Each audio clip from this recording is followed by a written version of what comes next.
Hola, mi nombre es Tristán Imanol Mesa Hernández, soy estudiante de la asignatura de Clínica Quirúrgica del Centro Universitario de la Costa y el día de hoy les voy a hablar sobre cirugía bariátrica. Primero les voy a dar un panorama acerca de lo que es la obesidad. La obesidad se va a definir como una acumulación excesiva de tejido adiposo que va a impactar negativamente a la salud.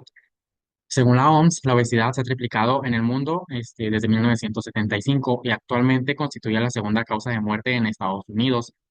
Asimismo, se estima que un 65% de la población mundial que vive en países donde el sobrepeso y la obesidad causan más muertes que incluso que el bajo peso y la desnutrición. La obesidad y el sobrepeso se pueden clasificar de acuerdo al índice de masa corporal. Un rango normal de índice de masa corporal va desde 18,5 a 24,99 kilogramos por metro cuadrado. Una persona se considera en sobrepeso cuando su índice de masa es mayor a 25, pero menor de 30. Una persona se clasifica en obesidad cuando su índice de masa corporal es mayor a 30. Asimismo, la obesidad se puede clasificar en tres clases, siendo la clase uno cuando tiene un índice de masa corporal de 30 a 34,99, clase 2 de 35 a 39,99 y obeso clase 3 mayor a 40 kilogramos por metro cuadrado. En cuanto al tratamiento de la obesidad, pues tenemos tres formas de tratamiento. El primer tratamiento o el más bajo del escalón va a ser la intervención en el estilo de vida. Las intervenciones en el estilo de vida van a estar diseñadas para modificar las conductas alimentarias y la actividad física. Sí, pues esta va a ser la primera opción de tratamiento para estos pacientes, dado a su bajo costo y su bajo riesgo.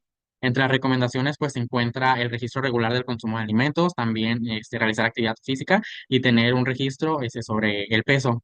Estos enfoques, pues a menudo no van a lograr una pérdida duradera de peso. Se dice que del 5 al 10%. Por eso no son suficientemente efectivos para las personas que tienen obesidad grave. Por eso, pues como se observa en esta tabla, es normalmente, pues este tratamiento o esta intervención en los estilos de vida, pues va a ir para este tipo de población. El segundo tipo de tratamiento va a ser la farmacoterapia. La farmacoterapia, pues los medicamentos que están aprobados para el tratamiento a largo plazo de la obesidad, cuando se usan como complemento a lo que viene siendo la intervención en el estilo de vida, van a conducir a una mayor pérdida de peso promedio y a una mayor probabilidad de lograr pues esta pérdida de peso en un año que sea clínicamente significativa. Y pues finalmente el escalón más alto o el punto más alto en la pirámide va a ser la cirugía bariátrica, que es de lo que pues, les voy a hablar. Ahora, si bien la cirugía bariátrica pues se va a considerar la terapia más eficaz para la pérdida de peso y también para la reducción de las comorbilidades que están relacionadas con la obesidad. El número mundial de cirugías metabólicas bariátricas va en aumento cada año. Según estadísticas, en 1997 se realizaron cerca de 40.000 cirugías bariátricas en todo el mundo y para el 2018 hubo un aumento en estas cirugías bariátricas en todo el mundo eh, de 696.191 cirugías. Es decir, aumentó más de 17 veces casi todas pues estas operaciones. Bien, ahora en cuanto a los candidatos para la cirugía bariátrica, pues se toman en cuenta distintos factores. El primer factor pues es el peso. Van a ser candidatos aquellas personas que tengan un índice de masa corporal mayor a 40 y que no tengan sin condiciones comórbidas, o que sea un índice de masa corporal mayor a 35 y que tengan una comorbilidad que está relacionada a la obesidad. Asimismo, pues tiene que tener un historial de pérdida de peso, es decir, pues que haya fracasado ya con intentos previos no quirúrgicos, como mencioné anteriormente, o sea, es decir, que tanto el tratamiento farmacológico como las intervenciones en el estilo de vida pues no hayan resultado. Asimismo, también otro factor es el compromiso.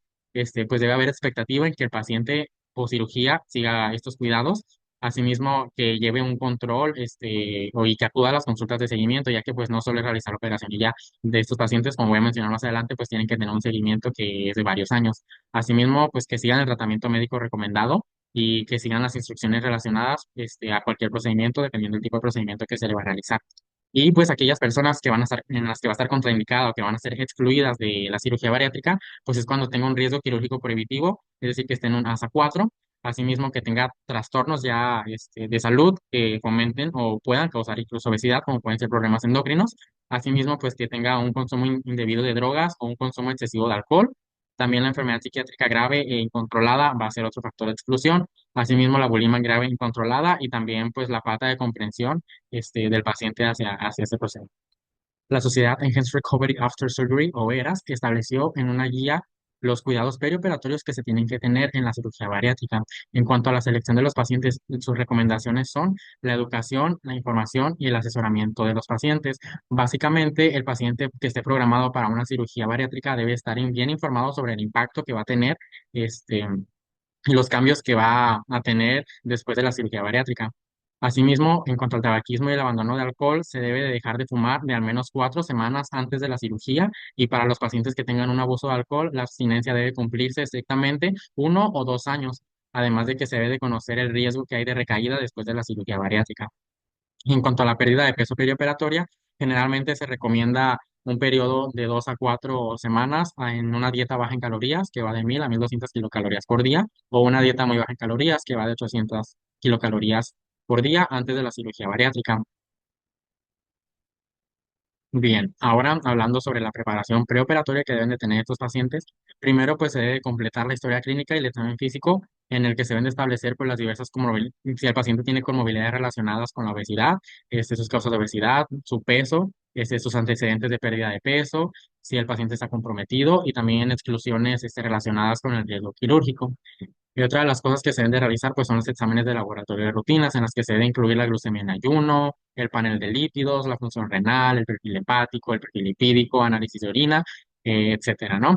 También se debe hacer una prueba de detección de nutrientes en las que debe de incluir los estudios de hierro, de vitamina B12 y de ácido fólico, también de vitamina D y vitamina A y vitamina E puede ser opcional.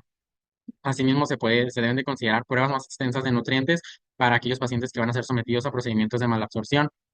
Este, mm, También se debe realizar una valoración cardiopulmonar, en el que se debe incluir pues, un ecocardiograma, un electrocardiograma, si se sospecha de una enfermedad cardíaca o hipertensión pulmonar. También se debe de valorar el riesgo de tromboembolismo venoso.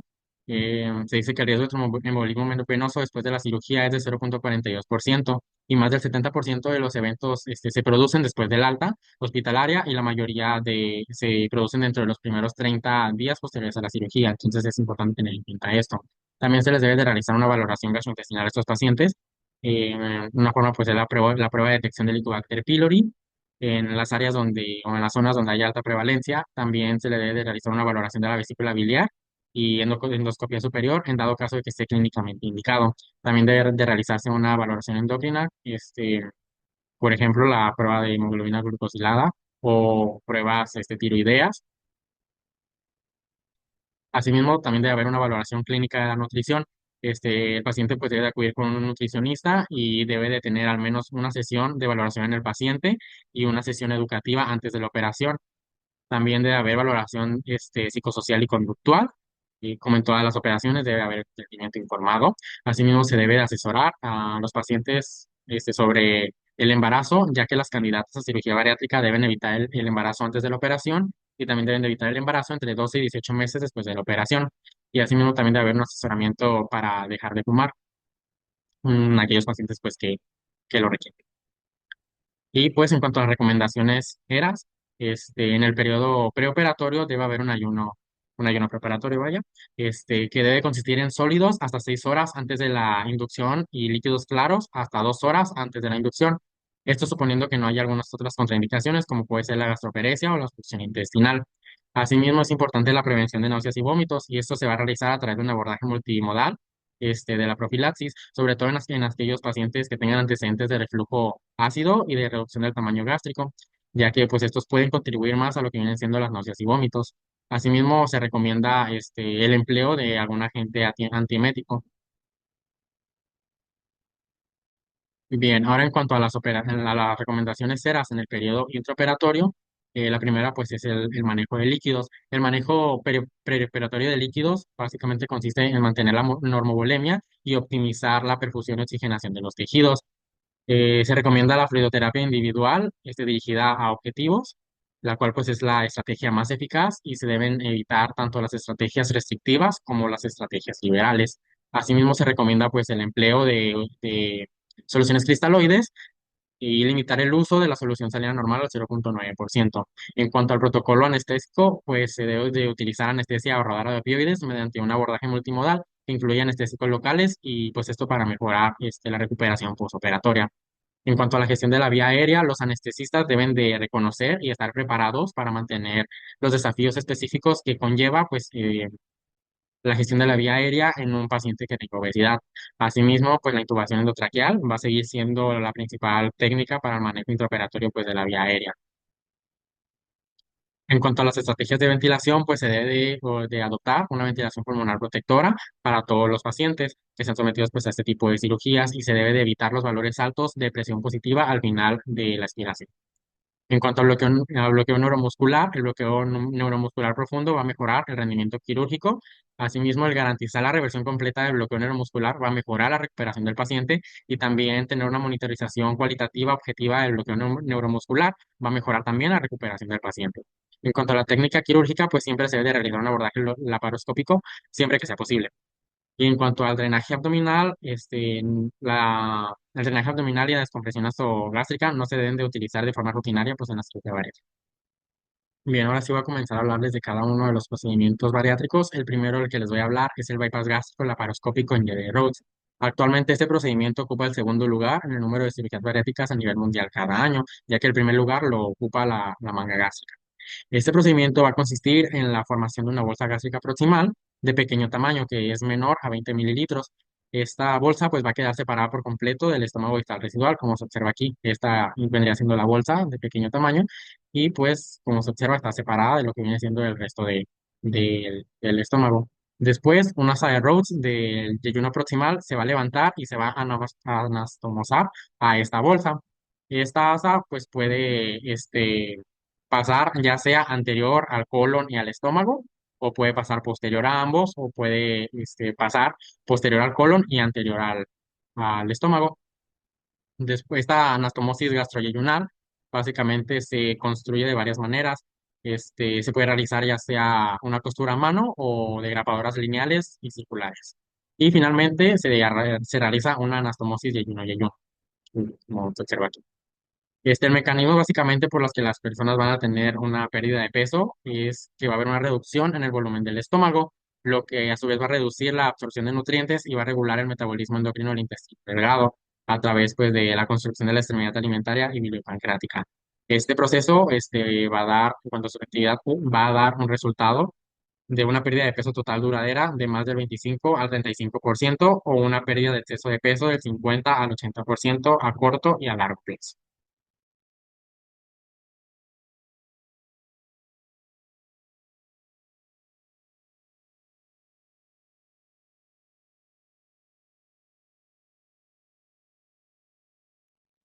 Bien, ¿y quiénes va a estar contraindicado este procedimiento? Este procedimiento va a estar contraindicado si el paciente tuvo una cirugía gástrica previa, asimismo si tuvo una cirugía antirreflujo previa, si padece de anemia grave por deficiencia de hierro, si tuvo lesiones gástricas distales o duodenales y si padece de esófago de Barrett con displasia grave.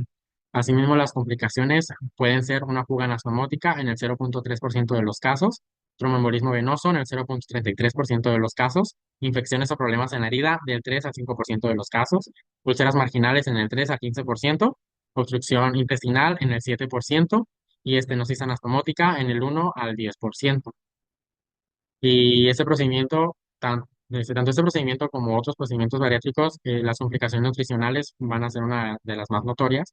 En el caso de este procedimiento, las complicaciones nutricionales va a ser deficiencia de hierro en el 66% de los casos, anemia por esta deficiencia de hierro en el 5% de los casos, deficiencia de vitamina B12 en el 50% de los casos y deficiencia de vitamina D en el 15% de los casos.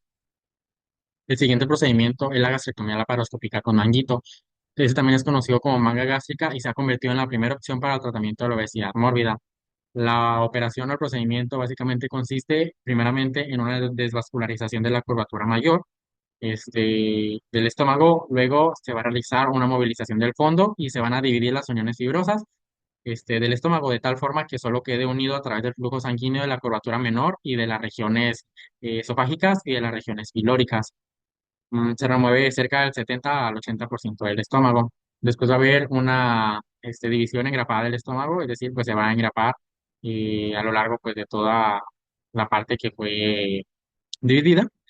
Y finalmente va a haber una inspección en busca de hemostasia y de integridad.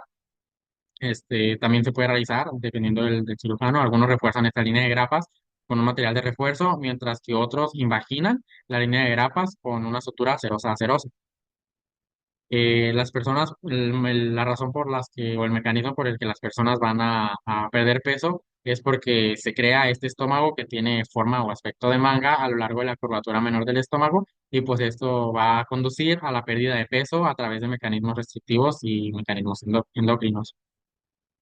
Esta cirugía va a tener una efectividad de la pérdida de peso total duradera del 35%. Sin embargo, se van a presentar ciertas complicaciones como puede ser el sangrado de margen en el 1% de los casos, fugas en el 1,06% de los casos y estenosis postoperatoria en el 0,35% de los casos.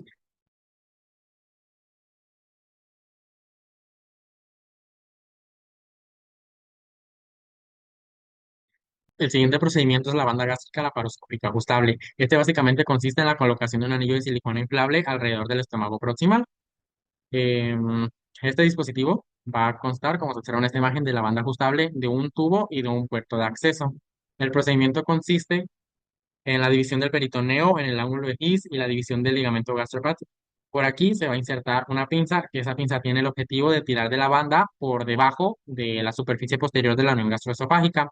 Y una vez que la banda pase alrededor del estómago proximal, se va a bloquear adquiriendo su configuración que tiene de anillo a través de su propio mecanismo de autobloqueo. Y una vez que la banda esté firmemente asegurada, la parte de la villa de la banda debe de quedar hacia la curvatura menor del estómago. Y en ese momento, la superficie anterior del fondo y el estómago proximal se imbrincan sobre la banda utilizando distintas suturas para que la banda quede firmemente fijada. Después, ese tubo del sistema de la banda se va a sacar a través del sitio que esté, del sitio escogido, del sitio deseado, para la colocación de la parte del puerto del sistema. Y básicamente para acceder a este puerto de acceso es de forma percutánea y se utiliza una aguja tipo Hoover o no cortante para insertar fluido en este puerto de acceso y de esta forma el fluido pase a través del tubo y llegue a la banda ajustable para que la banda se infle y de esta forma se disminuya este diámetro.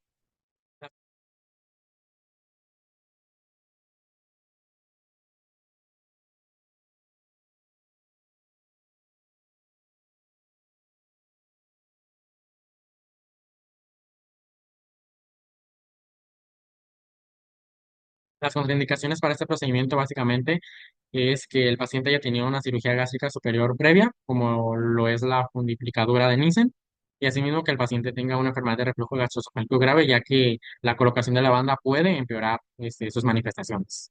Y en cuanto a las complicaciones, básicamente puede haber un prolapso gástrico o puede haber un deslizamiento de la banda o la banda se puede erosionar. Todo esto en el 1 al 2% de los casos. También puede haber complicaciones en los puertos y en los tubos que ocurren del 5 al 15% de los casos.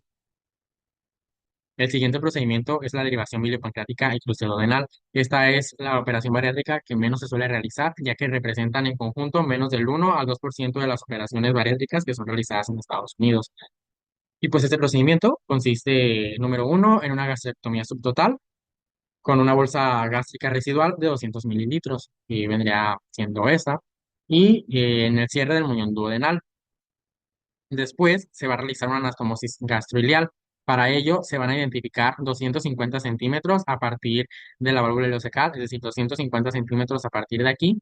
Se realiza un corte y eso se va a anastomosar a la bolsa gástrica residual, creando un estoma de 2 a 3 centímetros.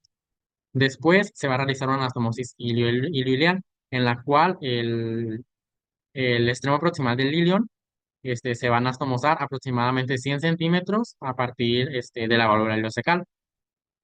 Y en algunas ocasiones se suele realizar una colecistectomía profiláctica debido a que después de esta cirugía hay una alta incidencia de formación de cálculos biliares debido a que hay una mala absorción de las sales biliares.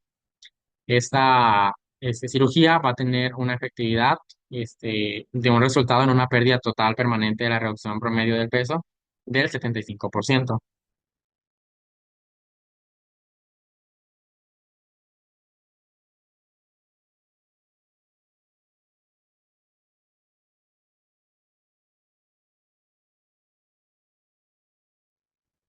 Dentro de las contraindicaciones, pues básicamente es que hay una distancia geográfica del cirujano, asimismo que haya una falta de medios financieros para costar los suplementos nutricionales y las deficiencias de calcio, de hierro u otros nutrientes que van a existir después de la cirugía, ya que esta es una de las cirugías que más déficit de nutrientes va a causar. Asimismo, dentro de sus complicaciones, tenemos que puede haber una obstrucción gastrointestinal en el 1,2% de los casos, puede haber infecciones en la herida en el 1,2% de los casos también, puede haber úlceras marginales en el 2,8% de los casos, y asimismo, pues como mencioné, las complicaciones nutricionales van a ser muy frecuentes en este procedimiento. Puede haber una malnutrición proteica en el 7% de los casos. Puede haber anemia por deficiencia de hierro en el 5% de los casos y puede haber una desmineralización ósea a los 5 años de la cirugía en el 53% de los casos. Otros problemas que puede haber tras la cirugía pueden ser alopecia, porque va a haber una absorción inadecuada de las proteínas. Puede haber ceguera nocturna por falta de la vitamina A. También puede haber, pues como mencioné anteriormente, cálculos biliares, si es que no se extrae la vesícula biliar. Ahora, ahondando un poquito en las técnicas bariátricas endoscópicas, estas tenemos que los mecanismos fisiopatológicos por los cuales van a inducir a la pérdida de peso son similares a los que observamos con las técnicas quirúrgicas, que consisten en la limitación de la capacidad gástrica y en la reducción de la absorción de nutrientes. Estudios recientes sugieren que cuando se combinan estas técnicas endoscópicas junto con el tratamiento farmacológico, se pueden obtener resultados similares a los obtenidos con los procedimientos quirúrgicos. La primera técnica de la que les voy a hablar es el balón intragástrico. Este consiste básicamente en enviar al estómago, ya sea a través por gastroscopía o por la ingestión del paciente, un balón que se va a llenar, ya sea con líquido o con gas, y de esta forma se va a reducir el volumen efectivo del estómago. De esta forma vamos a conseguir que se disminuya la sensación de saciedad, que se estimulen los receptores químicos y motores gástricos, que se regulen los niveles de grelina y otras hormonas que están relacionadas. Asimismo, esto pues trae como consecuencia reducir la ingesta de alimentos, y retrasar el vaciamiento gástrico para que de esta forma lograr la pérdida de peso. Tenemos tres tipos de globos que se utilizan, que es el globo Orbera, el balón Reshape Duo y el ovalón. El globo Orbera es el más utilizado y es el más antiguo. Eh, el balón Reshape Duo básicamente consiste en un dispositivo de dos globos que van a estar conectados por una varilla de silicona. Y el ovalón consiste en una cápsula y un catéter que va a ser ingerido por el paciente y pues una vez dentro ya se va a expandir. Y pues estos son los tres tipos de balones intragástricos que existen actualmente. En cuanto a las reacciones adversas, puede haber dolor en el 33,7% de los casos, náuseas en el 29% de los casos, enfermedad por reflujo gastroesofágico en el 18% de los casos y puede haber erosión de la mucosa gástrica en el 12% de los casos. En cuanto a las complicaciones, puede haber úlceras gástricas en el 2%, desplazamiento del balón en el 1,4%, obstrucción del intestino delgado en el 0,3% y perforación en el 0,1%, e incluso muerte, pero realmente es muy raro, en el 0,08% de los casos. Y el siguiente procedimiento endoscópico es la gastroplastia endoscópica en manga. Este procedimiento básicamente consiste en una serie de suturas, ya sean intermitentes o continuas en el estómago, que se van a realizar desde el antro hasta el cardias para reducir la cavidad gástrica, y esto mediante la creación de más pliegues gástricos. A comparación de los procedimientos quirúrgicos bariátricos, este procedimiento pues va a tener una pérdida de peso ligeramente menor, pero es un procedimiento que es más seguro y más rentable. Ahora bien, hablando sobre el periodo postoperatorio, después de la cirugía bariátrica se debe realizar un seguimiento postoperatorio para detectar y tratar las posibles complicaciones que se puedan tener, ya sea a corto o a largo plazo. La frecuencia con la que se va a realizar este seguimiento va a depender del procedimiento que se llevó a cabo, este, pero básicamente, o en algunos procedimientos, es un seguimiento que va a ser de por vida.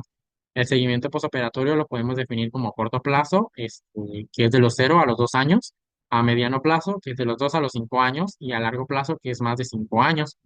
Los cambios anatómicos y fisiológicos postquirúrgicos van a incluir pues una menor absorción de los nutrientes y alteraciones en la regulación de las hormonas del intestino y cerebro, que pues van a afectar muchos aspectos de la salud. Dentro de los cuidados que debemos de tener en el postoperatorio temprano, básicamente los objetivos de un seguimiento a corto plazo consisten en maximizar el cuidado del paciente en el periodo postoperatorio, a ayudarlos a que se adapten a los nuevos procesos de alimentación ejercicio y su nuevo estilo de vida y a estar alerta en las complicaciones postoperatorias, y recomendar medidas que limiten estas complicaciones. Entonces, bien, las complicaciones postoperatorias inmediatas suelen aparecer a los pocos días de la cirugía. Ya mencioné algunas que son específicas de cada procedimiento. Sin embargo, de manera general, puede haber un sangrado intraabdominal, una fuga anastomótica que se va a manifestar con dolor abdominal, fiebre, taquicardia y leucocitosis. Puede haber una obstrucción intestinal, que se va a manifestar como dolor abdominal, náuseas y vómitos, plenitud abdominal y estreñimiento. Y otras, complicaciones u otras manifestaciones que puede tener el paciente es disfagia, saciedad temprana, náuseas y sed. Dentro de las recomendaciones ceras del periodo posoperatorio, comenzando con la oxigenación posoperatoria, los pacientes que tengan apnea obstructiva de sueño o que no tengan esta condición deben suplementarse con oxígeno de forma profiláctica, de tal forma que la posición de la cabeza se encuentre elevada o que el paciente se encuentre semisentado. En cuanto a la tromboprofilaxis, debe implicar tanto medidas mecánicas como medidas farmacológicas, y las dosis y la duración del tratamiento debe ser de forma individualizada. Se debe realizar también una profilaxis con los inhibidores de la bomba de protones, que debe durar al menos 30 días después de la cirugía del bypass gástrico en Jenner Rhodes.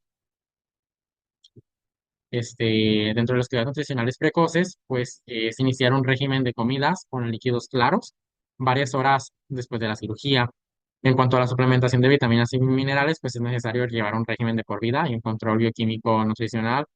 Y en cuanto a la prevención de los cálculos biliares, se recomienda considerar el ácido ursodesoxicólico durante 6 meses después de la cirugía para los pacientes sin cálculos, que no tengan cálculos en el momento de la cirugía.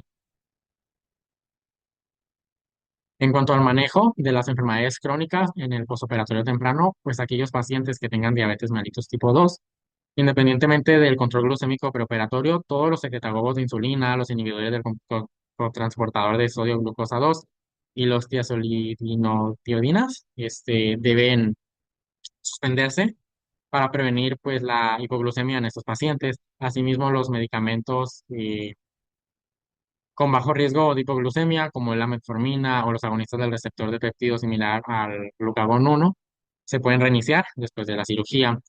Y al momento del alta, las personas que requieran de insulina, se debe recetar en una dosis menor para pues evitar precisamente una hipoglucemia. En cuanto a los pacientes que tengan o padezcan una hipertensión arterial, si bien la hipertensión arterial puede resolverse rápidamente después de la cirugía, no se recomienda suspender de forma preventiva los medicamentos hipertensivos.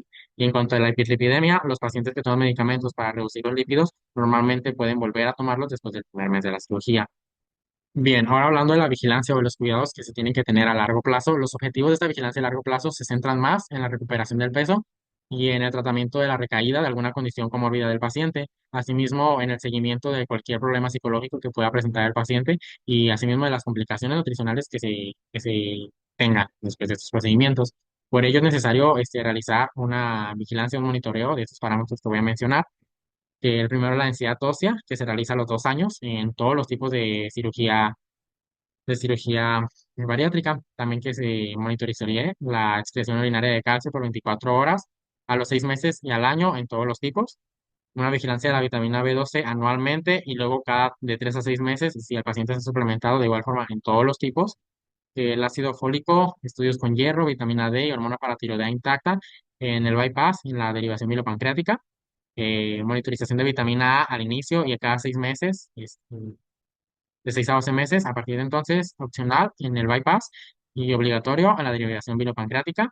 Que se haga una valoración de cobre, zinc y selenio en el bypass y en la derivación bilipancreática. Y que se haga una valoración de tiamina en todos los tipos de cirugía bariátrica.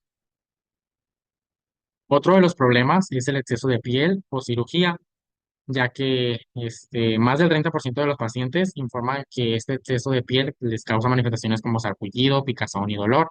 Asimismo, reduce su movilidad y dificulta la higiene personal. De igual forma, más del 60% de los hombres y más del 90% de las mujeres dicen que se sienten poco atractivos. Por ello, se puede utilizar como alternativa la cirugía del contorno corporal para eliminar este exceso de piel y de tejido adiposo, que esto puede mejorar los resultados funcionales, que es una de sus ventajas, como puede ser la imagen corporal, la función psicológica, la función social y el bienestar sexual. Sin embargo, dentro de sus desventajas de esta cirugía, pues es que puede provocar dismorfia corporal, en algunos pacientes. Por ello, se recomienda que los pacientes mantengan su pérdida de peso postquirúrgica durante al menos 6 meses después de que se estabilice, generalmente de 12 a 18 meses después de la cirugía, antes de que los médicos los deriven con algún cirujano plástico. Ahora hablando del cambio y el mantenimiento de peso y la prevención de la recuperación del peso, es muy importante esto ya que algunos pacientes tienden a recuperar peso clínicamente importante. Como aquí se menciona, el 30% de los pacientes tienen una recuperación de peso clínicamente importante. Por ello, es importante mantener algunos principios para mantener esta pérdida de peso o controlar la recuperación de peso, que incluyen una modificación de los estilos de vida, por ejemplo, dieta y patrones de alimentación, ejercicio, sueño y estrés. Asimismo, que se implementen técnicas de cambio de comportamiento, como el autocontrol. Asimismo, que haya algún manejo de la medicación, es decir, que haya una eliminación de aquellos medicamentos que puedan aumentar el peso y que se inicie una terapia antiobesidad. Bien, si la pérdida de peso es insuficiente o se recupera peso, el equipo de cirugía bariátrica puede reevaluar a los pacientes para identificar ciertos cambios anatómicos que se puedan realizar, pues para prevenir este incremento de peso en estos pacientes. Em, Dentro de las cosas que se pueden realizar para evitar la recuperación de peso postquirúrgica, pues incluyen los fármacos, aunque actualmente pues hay una evidencia limitada para tratar la recuperación de peso postquirúrgica con los tratamientos antiobesidad. Y también hay un tratamiento endoscópico para la prevención de la recuperación de peso, dependiendo de la cirugía que haya estado en el paciente. Por ejemplo, si el paciente se sometió a una cirugía de bypass gástrico en J. Rhodes, la reducción de la salida transoral en esta cirugía, pues consiste básicamente en la reducción del tamaño de la anastomosis gastroyeyunal, para que de esta forma pues haya una restricción mecánica y se disminuya así el hambre y se mejore la saciedad. También en el caso de la manga gástrica, pues se puede realizar la gastroplastía endoscópica resistente de manga, que mencioné anteriormente, para reducir aún más el tamaño de la manga y pues de esta forma se haga un manguito de menor diámetro y pues haya, se prevenga pues la recuperación de peso. Bien, ahora hablando sobre los resultados de la cirugía bariátrica, estos resultados son a corto plazo, es decir, de 1 o 2 años, y pues podemos obtener en cuanto al porcentaje de mortalidad a 30 días, pues es menor al 1%. Y pues como se observa en la tabla, pues el porcentaje específico de cada uno de los tipos de cirugías. Hablando del porcentaje de remisión de la diabetes, tenemos que de manera global, los procedimientos nos van a reducir o nos van a remitir la diabetes en un 77%. En cuanto a la remisión de la dislipidemia, en un 70%. En cuanto a la remisión de la hipertensión, en un 62%. Y en cuanto al porcentaje de la remisión de la apnea del sueño, en un 84%. Y bien, de mi parte es todo. Muchas gracias.